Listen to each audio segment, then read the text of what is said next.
સમાચાર સુરતથી સુરતમાં 2 દિવસ પહેલા ટ્રેન ઉથલાવવાના પ્રયાસો મામલો રેલવે પોલીસે 2 શખ્સની અટકાયત કરી છે। ભંગારનું કામ કરનારા 2 શખ્સોનું કારસ્તાન હતું। ચોરેલી લોખંડની પાઇપ કટિંગ કરવા ટ્રેક પર મૂકી હતી। પાઇપ લાંબી હોવાથી કોઈ ખરીદી કરતું ન હતું અને પાઇપ કટિંગ કરવા બંને શખ્સોએ રેલવે ટ્રેક પર મૂકી દીધી। સૌરાષ્ટ્ર જનતા ટ્રેનના મોટરમેનની સતર્કતાને પગલે આ મોટી દુર્ઘટના ટળી ગઈ છે। ટ્રેક પર લોખંડની પાઇપ દેખાતા મોટરમેને સાવચેતીના પગલાં લીધા। સૌરાષ્ટ્ર જનતા ટ્રેન સુરતથી અમદાવાદ તરફ જઈ રહી હતી।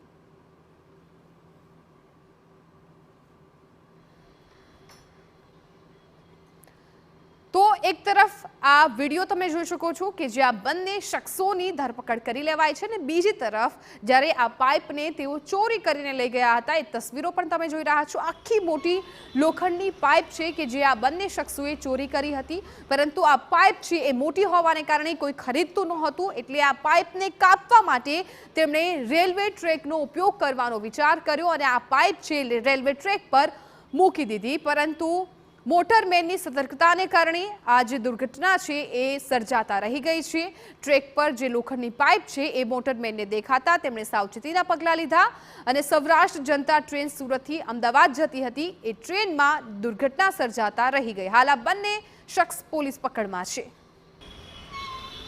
સુરત રેલવે સ્ટેશન અને ઉત્તરાયણ રેલવે સ્ટેશન વચ્ચે એક પાઇપ મૂકી અને ટ્રેન ઉથલવા માટેનો જે પ્રયાસની જે ઘટના હતી 2 દિવસ અગાઉ સામે આવી હતી। આ બાબતે ગંભીરતાથી લઈ અને રેલવે પોલીસ દ્વારા જે તપાસ હાથ ધરવામાં આવી હતી તેની અંદર એક આરોપી જે ભંગારીઓ તેની ધરપકડ કરી છે। મહત્વની વસ્તુ એ છે કે 2 દિવસ અગાઉ સુરત અને ઉત્તરાયણ રેલવે સ્ટેશન ટ્રેક ઉપર જે પાઇપ મૂકી અને જે સૌરાષ્ટ્ર જનતા એક્સપ્રેસ છે તે ઉઠલવા માટેનો જે પ્રયાસ હતો તે કરવામાં આવ્યો હતો। એટલે જે કહી શકાય છે 2 ભંગારિયા હતા જે સીસીટીવીમાં નજરે પડી રહ્યા છે કે મોટી જે પાઇપ છે તે લઈ અને જતા નજરે પડ્યા હતા અને જે આ પાઇપ કટિંગ કરવા માટે તેમના જે ટ્રેક ઉપર આ જે પાઇપ મૂક્યા હોવાનું પ્રાથમિક તપાસની અંદર હાલમાં જે બહાર આવ્યું છે।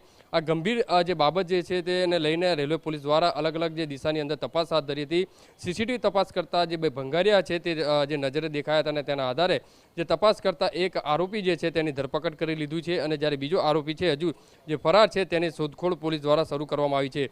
મહત્વની વસ્તુ એ છે કે સૌરાષ્ટ્ર જનતા એક્સપ્રેસ ટ્રેન ઉથલવા માટેની મોટી ગંભીરતા કહી શકાય, ત્યારે આ બાબતને લઈને હાલમાં તો રેલવે પોલીસે ગુનો નોંધી અને તપાસ હાથ ધરી છે। પણ જે રીતે એક નાની બાબત જે કહી શકાય નાની ચૂક નાની ભૂલના કારણે કદાચ મોટી દુર્ઘટના પણ બની શકે છે। એટલે કહી શકાય રેલવે સ્ટેશનના આજુબાજુ અને રેલવે ટ્રેકની આજુબાજુ જે લોકો જે ફરતા હોય છે તેમને સાવચેત રાખવા માટે અથવા તો પોલીસ પેટ્રોલિંગ વધારવા માટેનું જે સૂચન છે તે કરવામાં આવ્યું છે।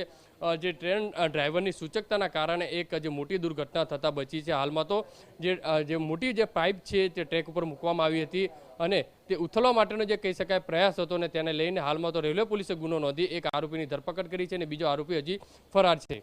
કેમેરામેન સંજય ચંડલ સાથે બલદેવ સુથાર, TV9 સુરત।